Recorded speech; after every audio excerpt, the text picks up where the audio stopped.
Good day, everyone.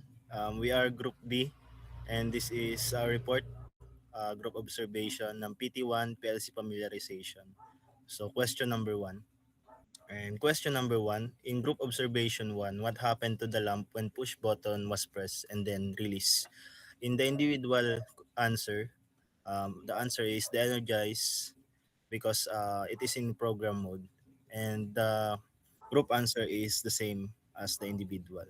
But the true answer is nothing happened. Next. Question 2. In group observation 2, what happened to the lamp when push button was pressed and then released? So when the push button is pressed, the lamp is on or energized. And when the lamp is released, the lamp will de-energize.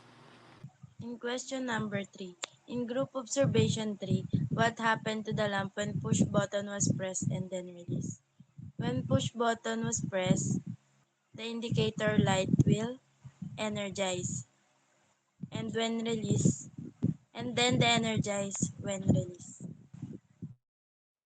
Question for in group observation for what happened to the lamp when push button was pressed and then released? My answer is de-energize with pag de-energize siya pag pinress at ni-release.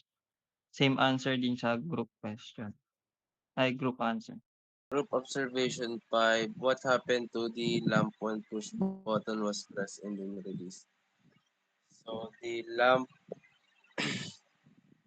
so the PLC is in program mode. So and then the input instruction is changed. So when push button is pressed, the lamp is de-energized, and when released, still de-energized. In group observation 6, what happened to the lamp when push button was pressed and then released? The lamp the lamp will energize when pressed and de-energize when released. So in group observation 7, what happened to the lamp when push button was pressed and then released? So my individual answer is when the push button was pressed, the lamp will energize. Then when the push button is released, the lamp will de-energize. As the group answer, it was the same as my individual answer. So, in group observation 2, or question number 8, what happened to the ladder diagram when push button was pressed and then released? So, when the push button was pressed, the ladder diagram will turn green. So, the rung will hold true. So, it will turn green. And then kapag na-release, it will turn to blue again. Next. In group observation 3, what happened to the ladder diagram when push button was pressed and then released? Nothing will happen because it is disconnected from the PLC.